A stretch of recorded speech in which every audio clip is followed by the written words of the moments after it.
Yeah, this is Garby Allen. You're watching AEW Insider. All right, peeps. As always, I'm your host, Lee Benson. Thank you so much for joining us for a very special edition of the AEW Insider. This is part 4, aka the final part of our list. This is the top 20 wrestlers of 2019.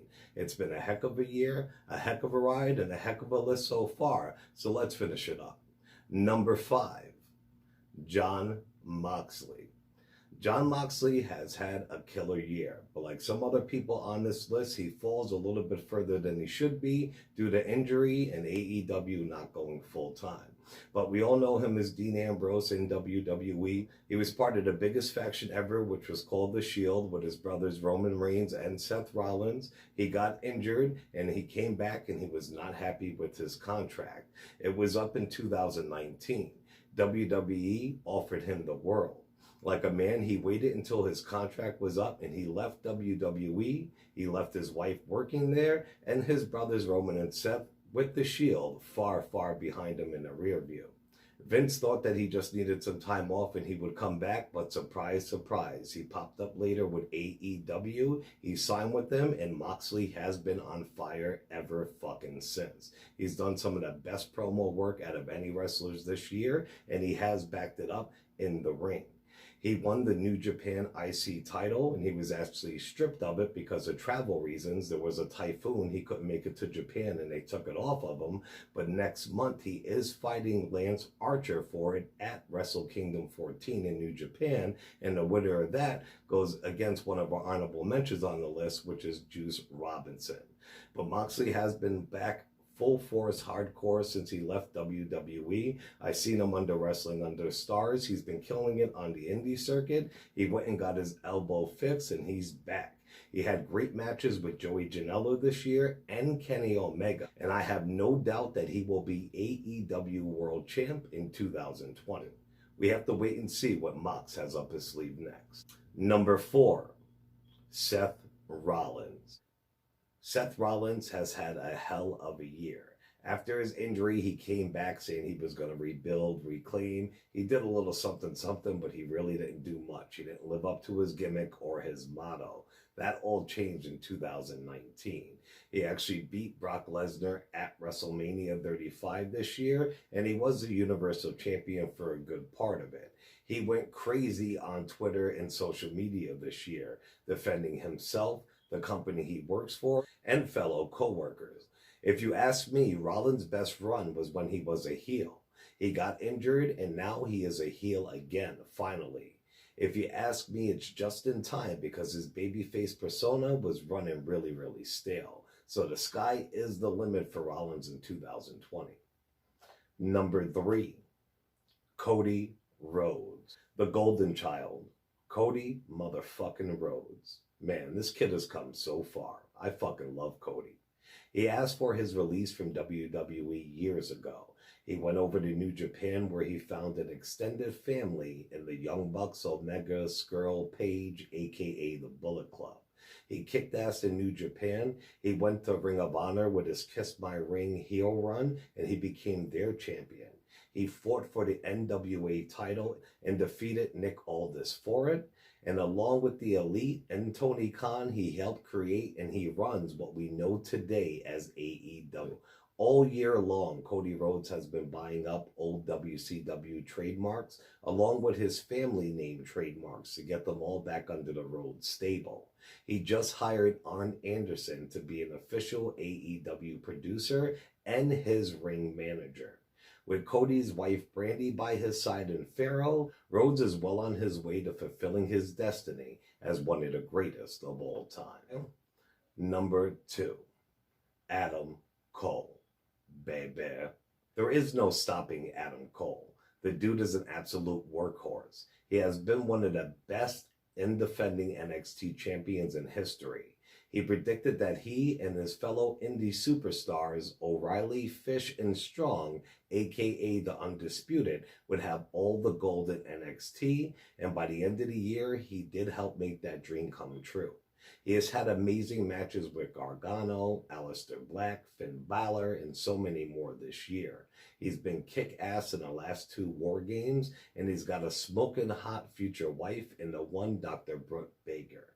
He killed it on the indies, and he's killing it even more on the main roster, in the main spotlight on the WWE. People say he is too small, but he makes up for that with skill and with his mouth, and he backs up his mouth more times than he doesn't.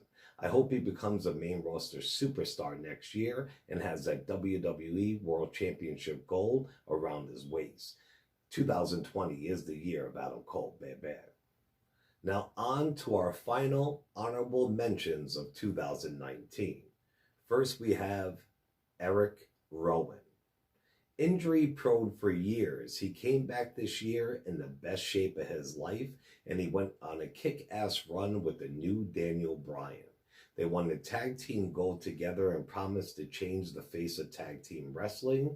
They really weren't able to achieve that, but now he has gone solo. He's had some big matches after, and he's still going at a pretty decent rate.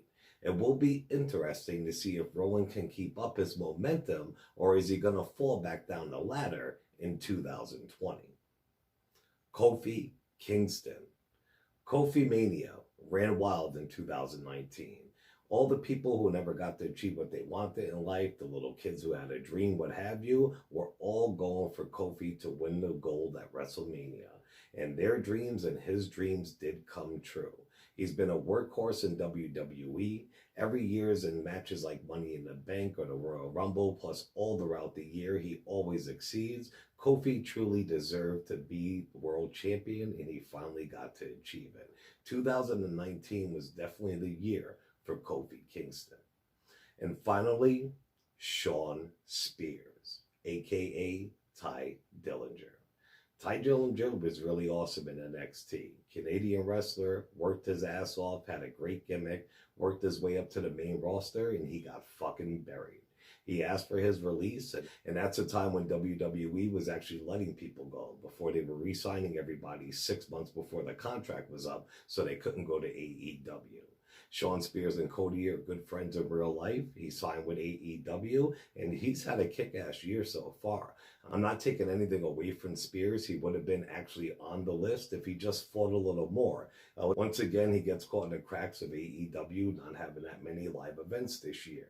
His new gimmick is fucking awesome. His ring music is one of my favorites today. His fucking gimmick is awesome. Him being with Tully Blanchard is amazing. He also has a hot, younger smoking wife in WWE Iconics Peyton Royce. 2020, Shawn Spears is finally going to break out and show the wrestling universe what he always had in store to let us see.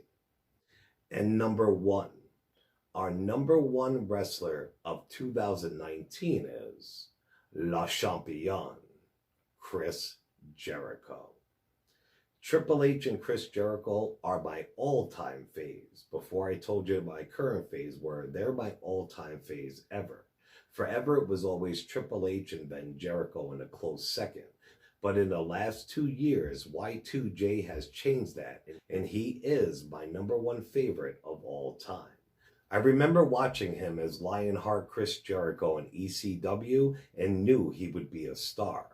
He trained and wrestled in New Japan for years before that, and then he came back to the States and made it big, from ECW to WCW. He was in WCW at the time that the NWO was in full effect and running everything in WCW.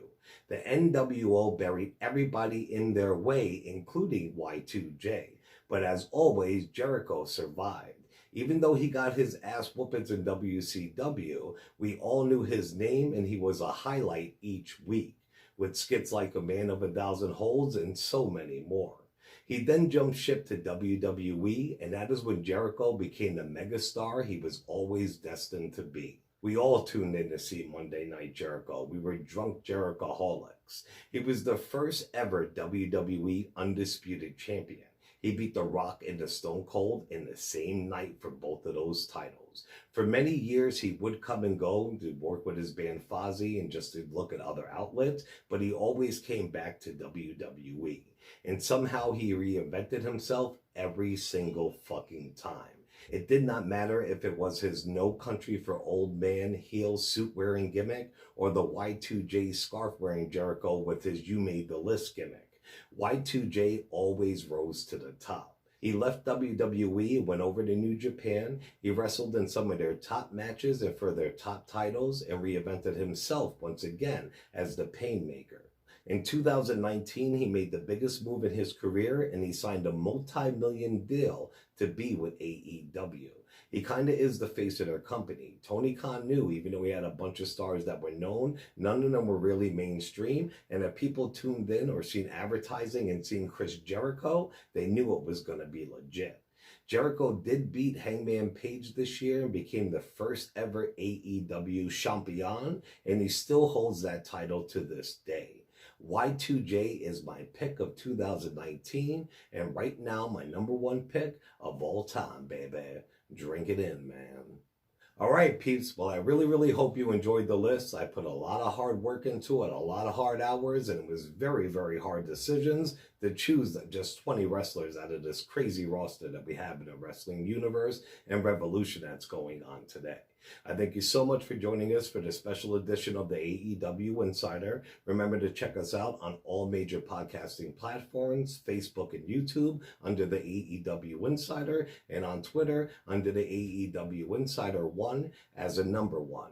Around January 12th or 18th, it actually will be the first year for this channel. For this whole group, the organization, the AEW Insider.